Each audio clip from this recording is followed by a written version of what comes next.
लीजिए, मोदी जी की कृपा से आपके अच्छे दिनों की कड़ी में एक और नई कड़ी जुड़ने वाली है।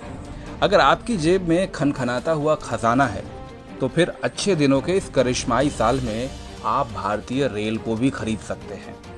जी हाँ, अब कागज कलम उठा के ताज़ा खबर नोट कर लीजिए। खबर यह है कि देश के 109 रूट पर चलने वाली 151 रेलगाड़ियों की बोली लगाने के लिए बाजार खोल दिया गया है।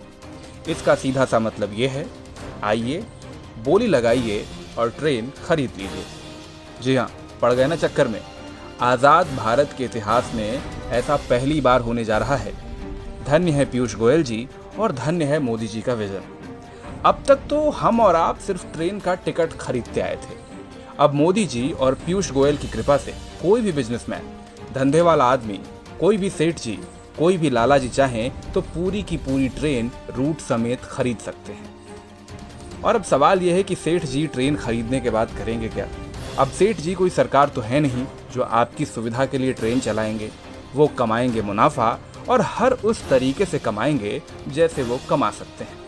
वाकई तारीफ करनी होगी मोदी जी की। 70 साल के इतिहास में पहली बार ट्रेन की नीलामी होने जा रही है।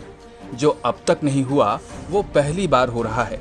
जो नेहरू जी तक नहीं कर पाए वो मोदी जी करने जा रहे हैं। वाह मोदी जी वाह। गरीबों का ख्याल हो ना हो, कारोबार करने वाले सेठ जी लोगों का कितना ध्यान है।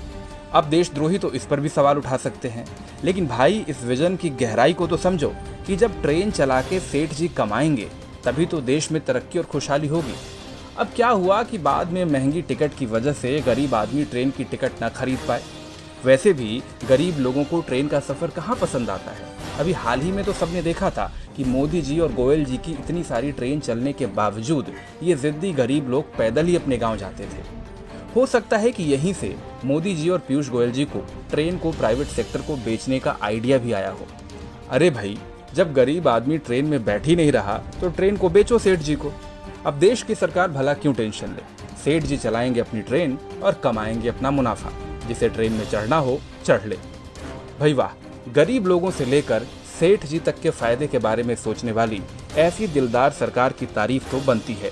और साथ ही तारीफ बनती है इनके तेज तर्रार एटीट्यूड के लिए भी। एकदम फटाफट अंदाज में 1 जुलाई को मिनिस्ट्री ऑफ रेलवे ने प्राइवेट कंपनियों से प्रपोजल भी मंगवा लिए हैं। भारत सरकार को उम्मीद है कि इससे वो प्राइवेट कंपनियों से करीब 30,000 करोड़ रुपए तक का इन्वेस्टमेंट जमा करेगी।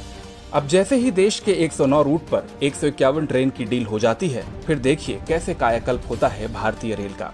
हो सकता है कि जल्द ही न्यूज चैनल आपको ये भी समझाना शुरू करें कि भारतीय रेल की कृपा बस यही रुकी हुई थी।